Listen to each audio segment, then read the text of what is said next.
Joining us on the show tonight, the man that made us believe purple turf was coming to D3 football, head coach of the Colonels at Curry College, is Todd Parsons. What's up, Coach? Kobe, how you doing? I appreciate you having me on here tonight. Yeah, appreciate you coming on here. Like I said, even though you deceived me just a few weeks back, and looking back on that, man, you talked about, you were telling me before we got going, one of your guys put that together, and you know what? When you enlarge the thing, I'll pull it up in a second for the people to see if they missed it. When you enlarge the thing, yeah, it becomes a little obvious that there's some shady shit going on, but man. When I tell you, I wake up April 1st, unsuspecting as hell. You guys are probably the first picture on my timeline. Yeah. And here we go, retweet, let's get this thing going. I'm excited. I'm like, holy shit, this is cool. And then I come back and we're playing freaking anagram on the left side of the screen with these letters or whatever the hell. Got me, but I wasn't the only one, like you said, right? Right.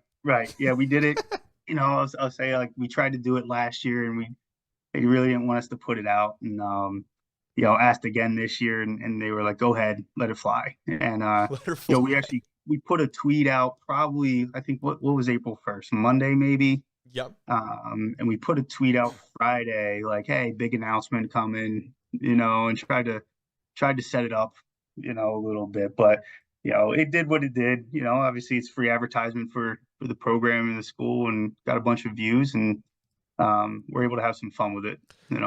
No, it was really sweet, man. And I got to pull up now, but I think it was like maybe 10, 15 minutes later in the day, even just a little bit after, I'm scrolling down and I see the post. You might have seen it from, I believe it was USF and FAU, and they had that sweet graphic of a football field on an aircraft carrier.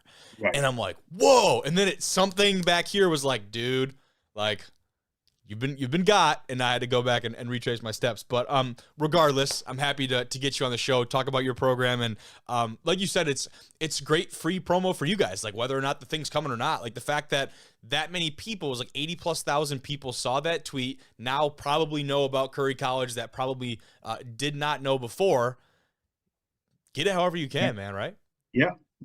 And you, as you know, and talking with the small schools, like sometimes that's the hardest thing to do. Like, so many guys don't, especially when it's to the lower levels, recruiting becomes so much regional, sometimes, and that's what all guys know. And, any chance to put yourself out there on a bigger scale is always good.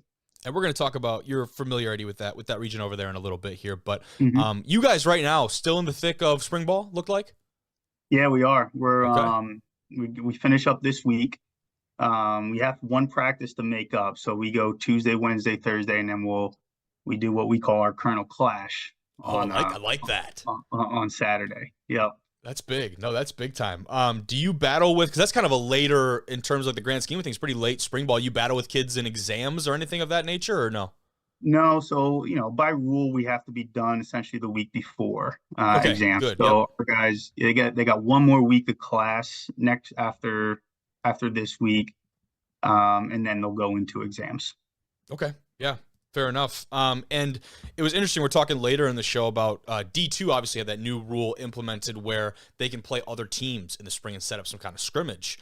And so we were talking about a Minnesota State Mankato team that had their spring game, their version of the Colonel Clash, if you will. Yep. And then they went and played Northern State, a team in their conference that they won't see in 2024, but they go play them a week later. I mean, could you imagine what would that look like for you guys, basically playing two spring games back to back in just about a week's difference of time there? Yeah, I mean, I think anytime you have more opportunity to play, right, and is good. We're even starting to see now. It's almost like you kind of get that itch in preseason camp where your guys are just sick and tired of playing, right, the same guys, and it starts to get a little chippy at times. But for us in Division III, we get 16 practices. 4 of those can be in helmets and shoulder pads. Okay.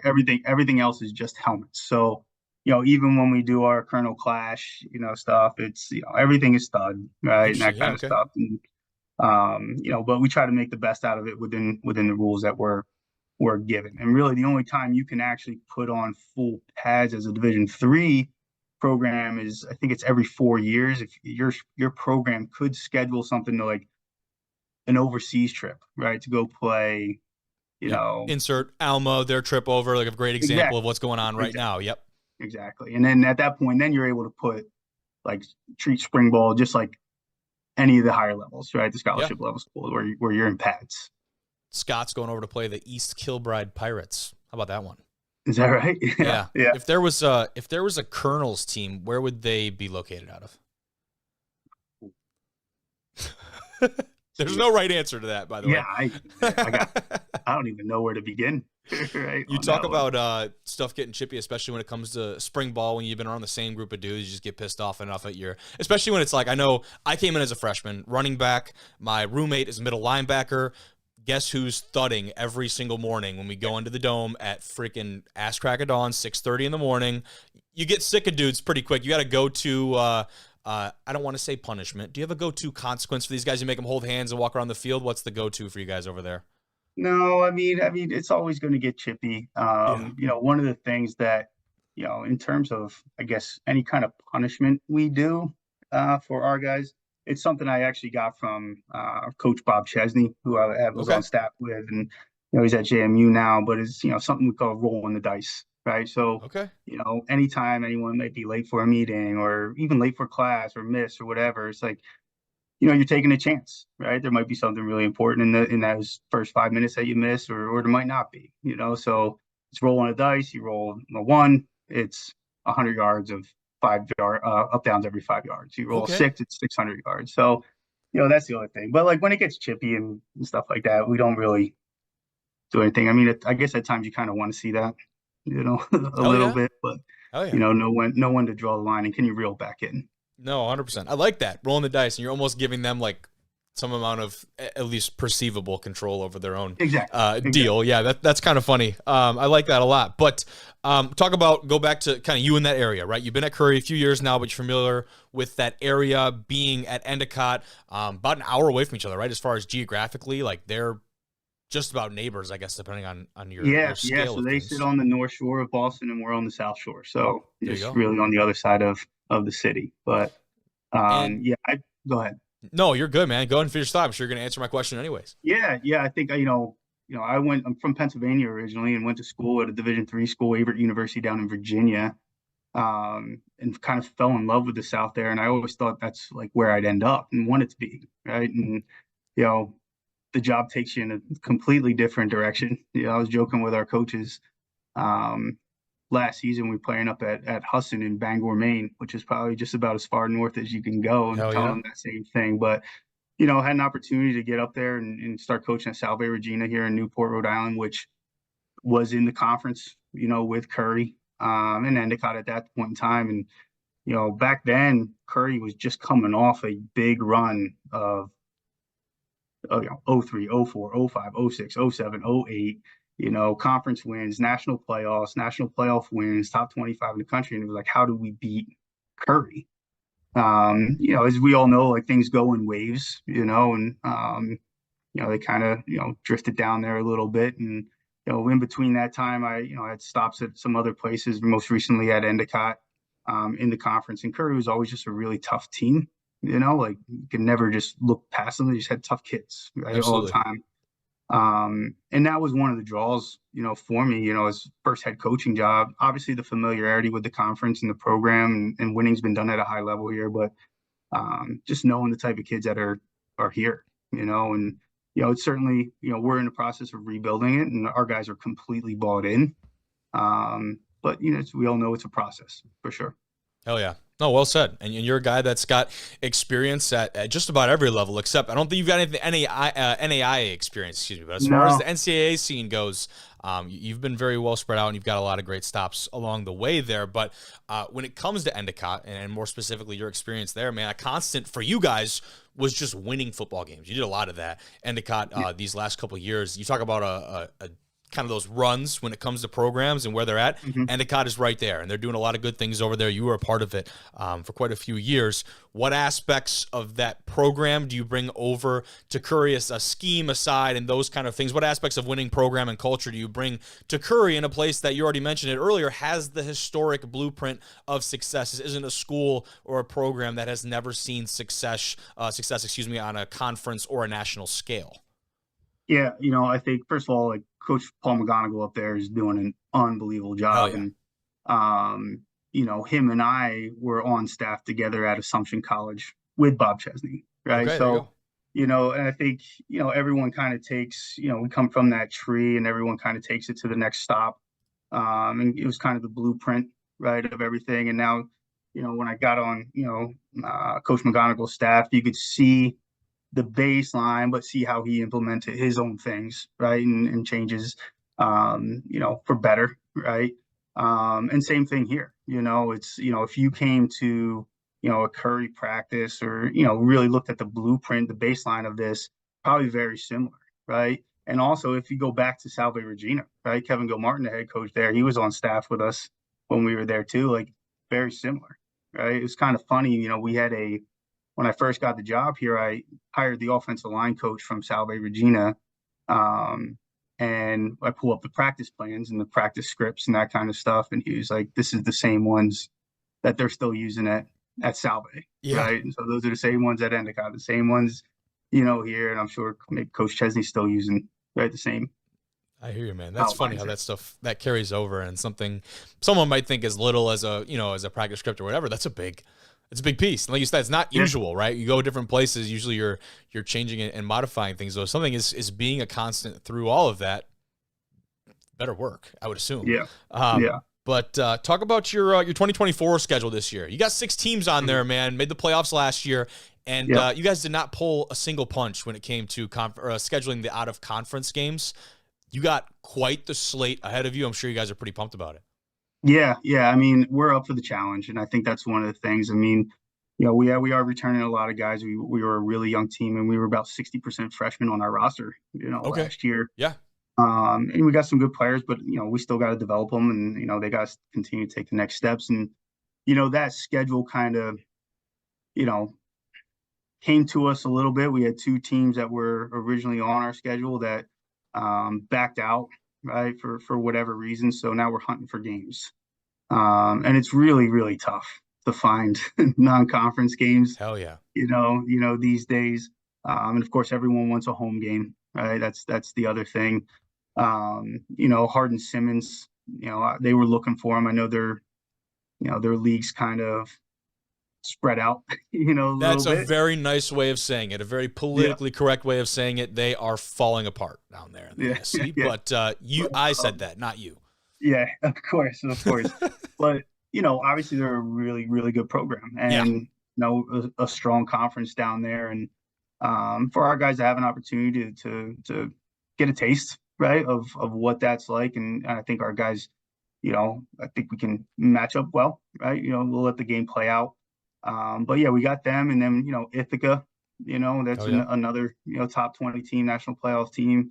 It's coming to us week 4, in homecoming. We had Alfred State on our schedule in prior years, and coach is doing a great job on them. I mean, they go to the national playoffs this year, and I'm just watching them, and it's 28-14 at halftime with Mountain Union. So it's going to be a really, really good schedule. And the one team that, like we said, 6 of those 10 teams were in the postseason, some sort of way. And then you got teams like Hudson, who was 7-3. Yep. So.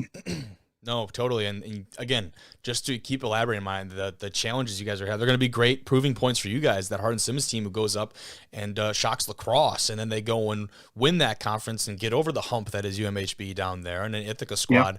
I remember I took a visit to Ithaca out of high school back when Coach Torper was not the man in charge of everything over there. And they're talking about this kid, Wingfield, this quarterback that's coming and it's going to light the place up. And I'm like, oh, this kid must be legit. Here we go. Fast forward 4 years.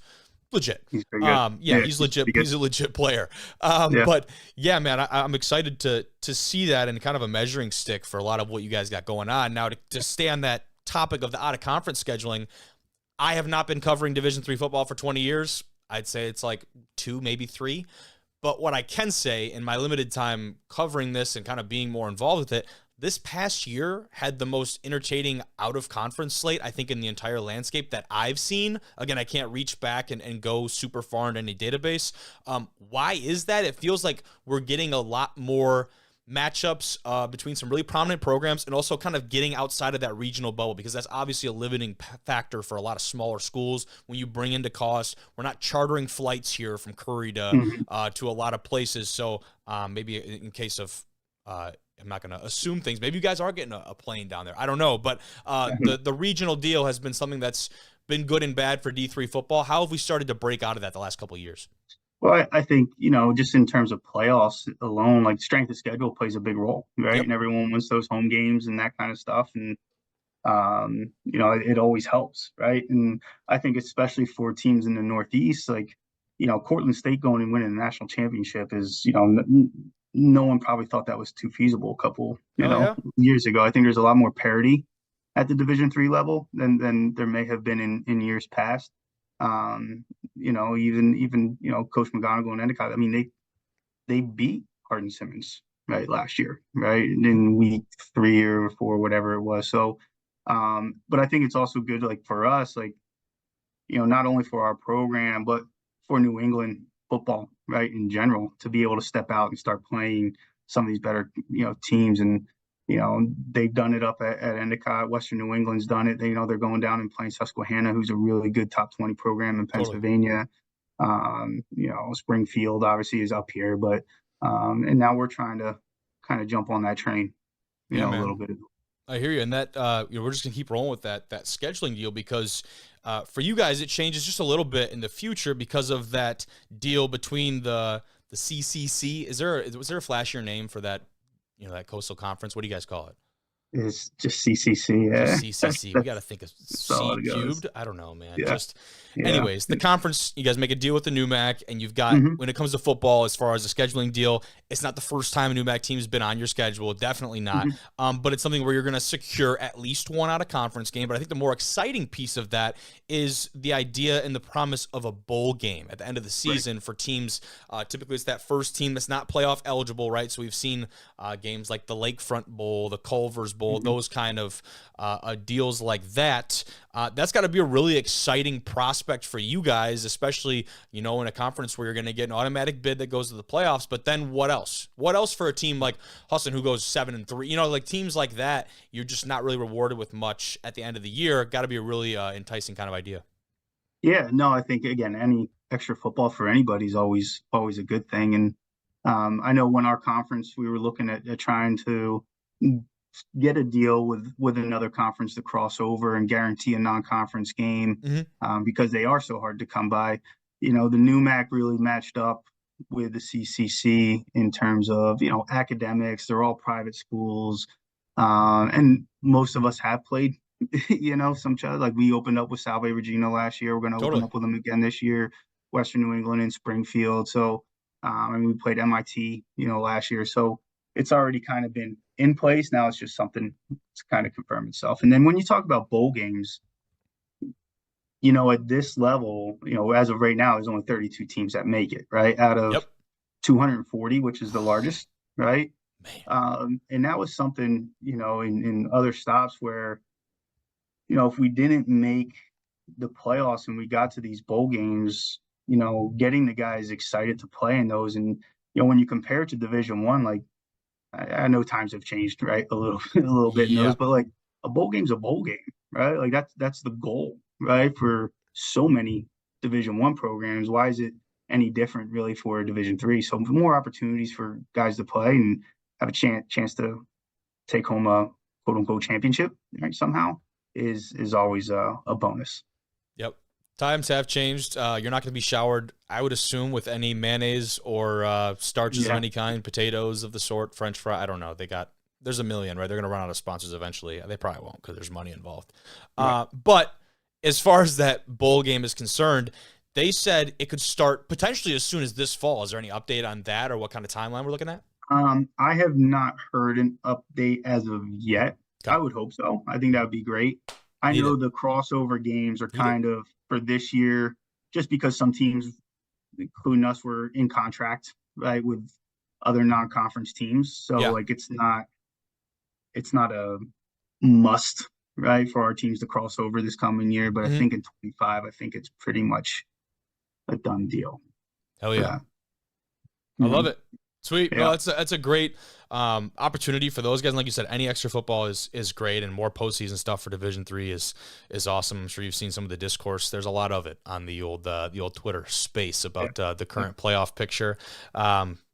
we've just been kind of innocent bystanders in that whole deal. Probably going to keep it that way. Just going to enjoy the football we got. If the NCAA changes, probably won't. But if they do, hey, never know. But exactly. Yeah. Exactly. But control what you can control. I know you're going to do that over there. Really excited to see what you have going on over there with the Colonels, coach. Can't say it enough, man. Appreciate your time coming on here. No, thank you. I mean, giving us the platform here, I think anytime the smaller schools have a chance to do this and put themselves out there, I think it's a great opportunity. Amen. Sweet, coach. I appreciate you. Have a good night. You too. Thank you. See ya.